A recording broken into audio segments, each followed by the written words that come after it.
دوستو آپ نے یہ تو سنا ہوگا بنی نوع آدم کی تخلیق سے پہلے اس دنیا میں جنات موجود تھے۔ اللہ تعالیٰ نے حضرت آدم علیہ السلام سے پہلے جنات کو تخلیق کیا تھا، لیکن کیا آپ جانتے ہیں کہ جنات سے پہلے اس دنیا میں کون سی مخلوق تھی اور جنات کی آمد پر جنات نے اس مخلوق کا خاتمہ کس طرح سے کیا؟ دوستو آج کی اس ویڈیو میں ہم آپ کو اس بارے میں مکمل تفصیلی معلومات فراہم کریں گے۔ ہم آپ کو کچھ اور بھی ایسی مخلوقات کے بارے میں بتائیں گے جو حضرت آدم علیہ السلام اور جنات کی آمد سے پہلے اس زمین پر بستی رہی ہیں۔ اس ویڈیو میں ہم آپ کو یہ معلومات بھی فراہم کریں گے کہ اس دنیا کی ابتدا کیسے ہوئی اور اتنی ساری مخلوقات کو اللہ تعالیٰ نے کس مقصد کے لیے پیدا کیا۔ نماز میں 2 سجدے کیوں کیے جاتے ہیں؟ ان سجدوں کے پیچھے کیا حکمت چھپی ہے؟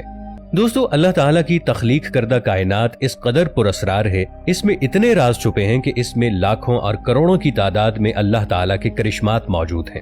انسانی عقل ان کرشمات کا احاطہ نہیں کر سکتی۔ جنات اور انسانوں کو پیدا کرنے سے پہلے اللہ تعالیٰ نے اس زمین پر اور بھی بہت سی مخلوقات کو پیدا کیا تھا۔ یہ حیرت انگیز بناوٹ اور بڑے بڑے اجسام والی مخلوقات تھیں۔ اپنی شکل و صورت کے لحاظ سے یہ اس قدر خوفناک تھیں کہ کوئی عام انسان ان کو دیکھ نہیں سکتا تھا۔ ان میں سے بعض مخلوقات ایسی تھیں جو کہ پر رکھتی تھیں اور کچھ مخلوقات ایسی تھیں جن کے 2 سر تھے، ایک آگے کی طرف اور ایک پیچھے کی طرف، اور ان کے بہت زیادہ پاؤں تھے۔ اس کے علاوہ اللہ تعالیٰ نے ایک ایسی مخلوق بھی پیدا کی جس کا جسم شیر کی طرح اور منہ کسی پرندے کی طرح تھا۔ یہ مخلوق اپنے لمبے لمبے بالوں کے ساتھ ایک دم بھی رکھتی تھی اور مکھیوں کی طرح بھن بھناتی تھی۔ اللہ تعالیٰ نے جب اس سیارے کو پیدا فرمایا تو یہاں انسانوں اور جنات سے پہلے عجیب الخلقت اور دل دہلا دینے والی مخلوق آباد تھی۔ وقت کے ساتھ ساتھ اور ماحولیاتی تبدیلیوں کے باعث یہ تمام مخلوقات اپنا اپنا وقت گزار کے اس دنیا سے ختم ہوتی گئیں اور ان مخلوقات کی جگہ نئی مخلوقات آباد ہوتی گئیں۔ پھر ایک وقت ایسا آیا کہ اللہ تعالیٰ نے جنات کو تخلیق کیا۔ ابھی جنات کا وجود تھا اور اللہ تعالیٰ نے انسان کو تخلیق کرنے کے بارے میں سوچا۔ اللہ تعالیٰ کی پیدا کردہ مخلوقات میں سے کچھ مخلوقات بہت زیادہ طاقتور اور شرارتی تھیں۔ کچھ لوگ یہی سمجھتے ہیں کہ اس دنیا میں ڈائناسورز، ان کے بعد جنات اور اس کے بعد انسان پیدا کیے گئے۔ دوستو ایسا بالکل بھی نہیں ہے۔ ان سب سے پہلے اللہ تعالیٰ نے زمین پر نہایت ہی عجیب و غریب مخلوقات کو پیدا فرمایا۔ ان عجیب و غریب مخلوقات میں سے ایک مخلوق ہن اور بن بھی ہے۔ قرآن پاک میں ان کے ذکر کی طرف اشارہ بھی ملتا ہے۔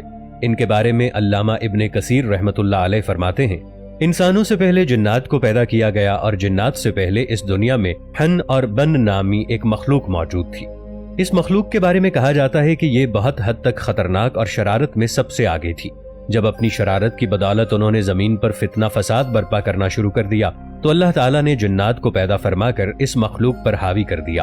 جنات نے اس مخلوق کو چن چن کر مارنا اور قتل کرنا شروع کر دیا۔ جو مخلوق بچ گئی تھی جنات نے انہیں مار کر اس زمین سے بھگا دیا۔ اس طرح ہن اور بن کے بعد جنات اس دنیا میں آباد ہوئے۔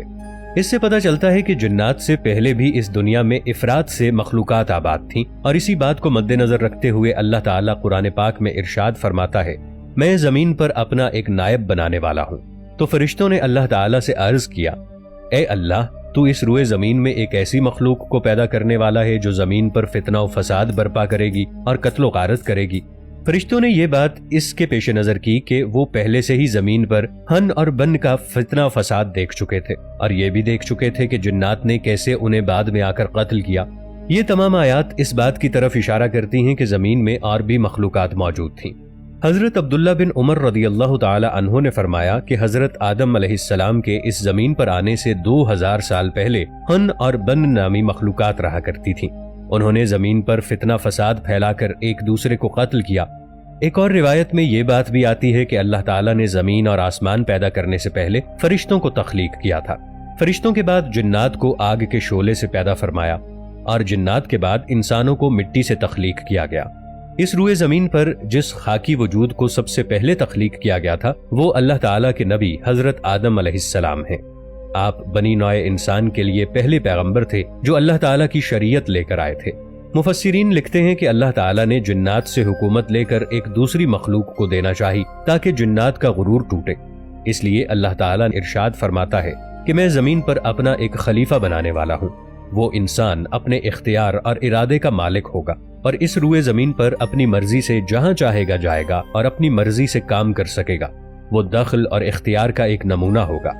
فرشتے یہ سن کر حیران و پریشان ہوئے اور اللہ تعالیٰ سے کہنے لگے، اے اللہ، کیا آپ ایک ایسی مخلوق کو پیدا کریں گے جو زمین کو فتنے اور خونریزی سے بھر دے؟ اے اللہ، ہم فرشتے تیری حمد و ثنا اور تسبیح کے لیے کافی ہیں۔ تب اللہ تعالیٰ نے ارشاد فرمایا، حضرت آدم علیہ السلام کو پیدا کرنے کی جو حکمت میں جانتا ہوں تم اس سے بے خبر ہو۔ دوستو، انسانوں میں بھی نافرمانی اور ظلم کا عنصر پایا جاتا ہے، مگر ان کی یہ خوبی ہے کہ جنات کے مقابلے میں انسان رحم دل ہے، بلکہ ہمیں یوں سمجھنا چاہیے کہ انسان جنات اور فرشتوں کے درمیان ایک درمیانے درجے کی مخلوق ہے۔ ایک عرصے تک جنات بھی اللہ تعالیٰ کی حمد و ثنا بیان کرتے رہے اور فرما برداری کرتے رہے ہیں۔ وقت کے ساتھ ساتھ ان میں نافرمانی کا عنصر بڑھنے لگا، فسادات اور قتل و غارت کی طرف ان کا رجحان بڑھنے لگا۔ تب اللہ تعالیٰ نے ان کی طرف ایک یوسف نامی فرشتہ بھیجا جو ان کو ہدایت اور رہنمائی کی طرف بلانے لگا، مگر یہ سرکش ہی رہے۔ تب اللہ تعالیٰ نے آسمان سے فرشتوں کے ایک لشکر کو زمین پر بھیجا۔ اس وقت جنات اور فرشتوں کے مابین ایک بہت زبردست معرکہ ہوا۔ اس معرکے میں بہت سے جنات مارے گئے اور آخر کار فرشتے جنات پر حاوی ہو گئے۔ فرشتوں نے جنات کو مار کے سمندروں اور جزیروں کے اندر قید کرنا شروع کر دیا۔ اس وقت جنات زمین پر تقریباً 1000 سال تک بستے رہے۔ اس زمین پر آباد ہونے والی ایک مخلوق ایسی بھی تھی جس کے چھری اور خنجر کی طرح بڑے بڑے دانت تھے۔ دوستو، ایسی اور بھی بہت سی عجیب و غریب مخلوقات جس کو اللہ تعالیٰ نے انسانوں اور جنات سے پہلے پیدا کیا، ان کا تذکرہ تاریخ کی کتابوں میں ملتا ہے۔ حضرت عمر رضی اللہ تعالی عنہ فرماتے ہیں کہ اس زمین پر 1020 قسم کی مخلوقات آباد تھیں۔ ان میں سے 420 قسم کی مخلوقات سمندر کی سطح کے اوپر آباد تھیں اور باقی مخلوقات زیر سمندر رہتی تھیں۔ اللہ بے شک ہر قسم کی مخلوق کو پیدا کرنے پر قادر ہے۔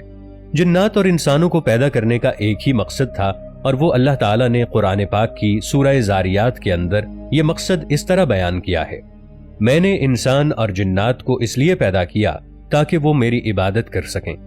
بعض لوگوں نے نماز، روزہ، حج اور زکوٰۃ ہی کو عبادت سمجھ رکھا ہے۔ تمام جنات اور انسانوں کو یہ اختیار بخشا گیا ہے کہ وہ ان پر منحصر ہے کہ وہ اللہ کی بندگی اختیار کریں یا گمراہی کا راستہ اپنائیں، اور یہی ایک خوبی انہیں دوسری مخلوقات سے منفرد بناتی ہے۔ باقی تمام مخلوقات اللہ تعالیٰ کی بندگی کی پابند ہیں۔ دوستو، جنات کی قوم میں ایک بزرگ تھا۔ اس بزرگ کا نام عزازیل تھا۔ روایات میں آتا ہے کہ عزازیل سے ہی جنات کی ابتدا ہوئی۔ عزازیل اللہ تعالیٰ کا نہایت فرما بردار اور عبادت گزار جن تھا۔ جنت میں اس کا نور سے بنا ہوا ایک تخت ہوتا تھا، اور اس تخت پر بیٹھ کر وہ فرشتوں کو درس دیا کرتا تھا۔ بہت بڑے بڑے فرشتے اس کے شاگرد ہوا کرتے تھے۔ جب عزازیل کو اس بات کا یقین ہو گیا کہ اس دنیا میں اور فرشتوں میں میرے سے بڑھ کر کوئی عالم نہیں، اگر کسی کے پاس اتنا علم ہے بھی، میں پھر بھی اس کا سردار ہوں، اور یہی باتیں سوچ کر وہ گھمنڈ کرنے لگا۔ جب اللہ تعالیٰ نے تمام فرشتوں کو حکم دیا کہ حضرت آدم علیہ السلام کو سجدہ کرو، تو عزازیل گھمنڈ میں آ گیا کہ اس سے زیادہ علم میرے پاس ہے، اس لیے میں آدم کو سجدہ کیوں کروں، اور اس نے سجدہ کرنے سے انکار کر دیا۔ فرشتوں نے جب حضرت آدم علیہ السلام کو سجدہ کیا تو اگلے 100 برس تک وہ سجدے میں پڑے رہے۔ فرشتوں نے جب سجدے سے سر اٹھایا تو انہوں نے دیکھا کہ عزازیل حضرت آدم علیہ السلام سے منہ موڑے غرور میں ایک طرف کھڑا ہے۔ اس کا سارا منہ کسی اندھیری رات کی طرح سیاہ ہو رہا ہے جو اس سے پہلے بہت خوبصورت ہوا کرتا تھا۔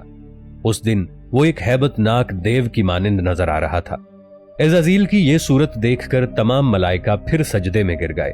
اللہ تعالیٰ کو فرشتوں کے یہ 2 سجدے بہت پسند آئے، ایک سجدہ فرما برداری کا اور دوسرا سجدہ شکر بجا لانے کا تھا۔ اسی لیے اللہ تعالیٰ نے اپنے بندوں کے لیے نماز میں 2 سجدے رکھے۔ ابلیس نے اللہ تعالیٰ سے قیامت تک کے لیے مہلت مانگی اور 2 مطالبے کیے۔ ایک تو یہ کہ میں قیامت تک زندہ رہوں، مجھے کبھی موت نہ آئے۔ دوسرا اختیارات کا مطالبہ کیا۔ اللہ نے اسے اختیارات اور مہلت دونوں دیے۔ پھر ابلیس نے اللہ تعالیٰ سے یہ وعدہ کیا کہ اے اللہ، تو نے مجھے آدم کے لیے رسوا کیا، میں بھی تا قیامت آدم اور اس کی اولاد کو رسوا کرتا رہوں گا، ان کو ہر طرح سے گمراہ کر کے تیرا ناشکرہ کروں گا، مگر مؤمنین میرے کسی داؤ میں نہیں آئیں گے۔ اللہ تعالیٰ نے اسے مہلت دی اور کہا، جا اپنی ذلت اور رسوائی کے ساتھ انتظار کر یہاں تک کہ مہلت کا وقت ختم ہو اور تو جہنم میں چلا جائے۔ ہماری اللہ تعالیٰ سے دعا ہے کہ اللہ تعالیٰ ہم سب کو نیک صالح اعمال کرنے کی توفیق عطا فرمائے اور جہنم کے ایندھن اور شیطان کے شر سے محفوظ فرمائے۔ آمین ثم آمین یا رب العالمین۔